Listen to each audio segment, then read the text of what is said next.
Hello, आप सबका मेरे चैनल स्पीडिंग ला ज्ञान में स्वागत और अभिनंदन है। मैं आज आपको सीआरपीसी की एक इम्पॉर्टेंट प्रॉब्लम जो यूपी एपीओ 1997 में पूछा गया था पूछ रही। अगर आपको इसका उत्तर पता है तो इनबॉक्स में जाकर टाइप करिए, नहीं पता है तो मेरी पूरी वीडियो वॉच कर लीजिए। एक वारंट मामले के विचारण में मजिस्ट्रेट ने केवल शिकायतकर्ता के जांच के बाद और अभियोजन पक्ष के सभी गवाहों के जांच के बिना अभियुक्त को उन्मोचन का आदेश पारित कर दिया। क्या यह अवैध है? कारण सहित उत्तर दीजिए। क्या कह रहा है? एक वारंट मामले के विचारण में मजिस्ट्रेट ने केवल शिकायतकर्ता के जांच के बाद अभियोजन पक्ष के जो गवाह हैं उनके जांच के बिना अभियुक्त व्यक्ति को उन्मोचन का आदेश पारित कर दिया। तो क्या ऐसा आदेश अवैध है? कारण सहित उत्तर दीजिए। क्या कह रहा? एक वारंट मामले के विचारण में मजिस्ट्रेट ने केवल शिकायतकर्ता के जांच के बाद और अभियोजन पक्ष के सभी गवाहों की जांच के बिना अभियुक्त को उन्मोचन का आदेश पारित कर दिया। तो ऐसा आदेश अवैधानिक है, क्योंकि धारा 245 की उपधारा 1 में यह उल्लंघित है कि यदि धारा 244 में निर्दिष्ट सब साक्ष्य लेने के पश्चात मजिस्ट्रेट का उन कारणों को लेखबद्ध करते हुए जिससे उसका विचार है कि ऐसा मामला सिद्ध नहीं हुआ, तो जो अखंडित रहने तक उसकी दोषसिद्धि के लिए समुचित आधार है, तो मजिस्ट्रेट उसको उन्मोचित डिस्चार्ज कर देगा। क्या कह रहा है कि जो सीआरपीसी की धारा 245 की उपधारा 1 है उसमें वर्णित है कि जब 244 में निर्दिष्ट सब साक्ष्य लेने के पश्चात मजिस्ट्रेट कारणों को लेखबद्ध करते हुए उसका यह विचार है कि मामला सिद्ध नहीं हुआ, तो वह क्या करेगा? दोषसिद्धि के लिए समुचित आधार नहीं है, तो क्या करेगा? अभियुक्त को मजिस्ट्रेट डिस्चार्ज कर देगा, उन्मोचित कर देगा।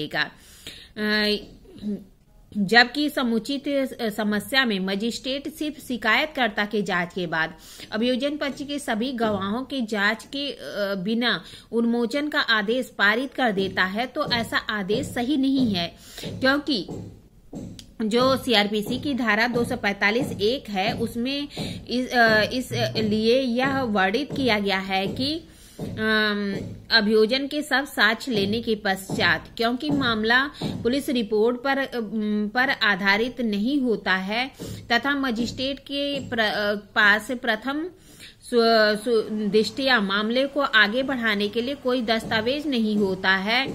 यहाँ जो है 173 में आरोप पत्र, 161 और 164 का बयान इत्यादि, इसलिए अभियोजन से यह अपेक्षा की जाती है कि वह अपने सब साक्ष्यों का बयान करा के आरोप विरचित कराए। समय समय पर न्यायालय ने भी ऐसे आदेश को अवैधानिक माना है। क्या कह रहा है कि जो 245(1) है इसमें यह वर्णित है कि सब साक्ष्यों का अभियोजन के सब साक्ष्यों का साक्ष्य लेने के पश्चात, क्योंकि जो मामला होता है पुलिस रिपोर्ट पर आधारित नहीं होता है, मजिस्ट्रेट के पास जो प्रथम दृष्टया कोई दस्तावेज नहीं होता है तथा 173 में आरोप पत्र और 161 और 164 के बयान इत्यादि के अभियोजन से यह अपेक्षा की जाती है कि साक्ष्यों का बयान करा के ही आरोप पत्र विरचित कराए, और समय समय पर न्यायालय ने भी इसे अवैधानिक माना है। एक केस आई थी यशोदाबाई बनाम भास्कर मांगरेश्वर कामथ की 1973 की। क्रिमिनल लॉ जनरल में न्यायालय ने यह निर्धारित किया कि जब अभियोजन द्वारा पेश सभी गवाह परिचित नहीं हो जाते तब मजिस्ट्रेट अभियुक्त को 245 की उपधारा 1 के में उन्मोचित नहीं कर सकती। क्या कह रहा है कि जो यशोदाबाई बनाम भास्कर मंगलेश्वर कामत का मामला था। इसमें 1973 में न्यायालय ने यह निर्धारित किया कि जब तक कि अभियोजन के सभी जो गवाह हैं उनका परीक्षण नहीं किया जाता तब तक मजिस्ट्रेट अभियुक्त व्यक्ति को 245(a) के तहत उन्मोचन नहीं कर सकता। फिर एक मामला आया था मनमोहन बनाम राज्य 1975 का। इसमें न्यायालय ने कहा कि धारा 245(1) में मजिस्ट्रेट पर यह कर्तव्य अधिरोपित करती है कि उन्मोचन का आदेश देने के पहले धारा 244 में निर्देशित अभियोजन के सभी साक्ष्य ले और उक्त साक्ष्य पर विचार करने का अभियुक्त के विरुद्ध कोई अपराध नहीं बनता है तो ही अभियुक्त को उन्मोचन कर सकता है। मनमोहन बनाम राज्य के मामले में न्यायालय ने क्या कहा कि जो 245(1) है वो मजिस्ट्रेट पर यह दायित्व अधिरोपित करती है कि उन्मोचन का आदेश देने के पहले 244 में निर्देशित अभियोजन के सभी साक्ष्यों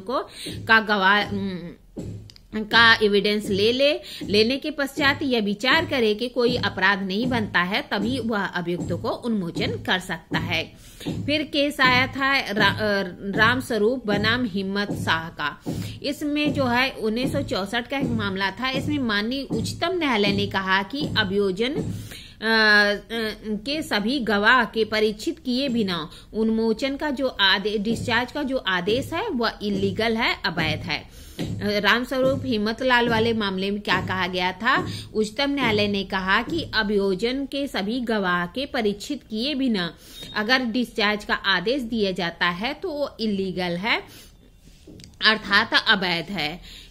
मतलब क्या है कि यशोदाबाई बनाम भास्कर वाले मामले में 1973 में यह अब निर्धारित किया गया था कि अगर न्यायालय ने अब निर्धारित किया कि सभी गवाहों को परीक्षित किए बिना अगर मजिस्ट्रेट 245(1) में उन्मोचन का आदेश या डिस्चार्ज का आदेश नहीं दे सकता। और मनमोहन बनाम राज्य के मामले में क्या कहा गया था? मजिस्ट्रेट पर यह दायित्व अधिरोपित किया जाता है कि उन्मोचन का आदेश देने के पहले 244 में निर्देशित अभियोजन के सभी साक्ष्यों का साक्ष्य ले, उस पर विचार करे और यह विचार करके देखे कि अभियुक्त के विरुद्ध कोई अपराध नहीं बनता है, तभी वह अभियुक्त को उन्मोचन का आदेश दे सकता है। वहीं रामस्वरूप बनाम हिम्मत शाह वाले मामले में माननीय उच्चतम न्यायालय ने अभियोजन के साक्ष्यों का साक्ष्य लिए बिना अगर डिस्चार्ज का आदेश दिया जाता है तो ऐसा आदेश क्या होगा? इलीगल होगा, अवैध होगा, ऐसा कहा गया था। इस तरह मैंने आपको प्रॉब्लम बताई, प्रॉब्लम का सोल्यूशन बताया।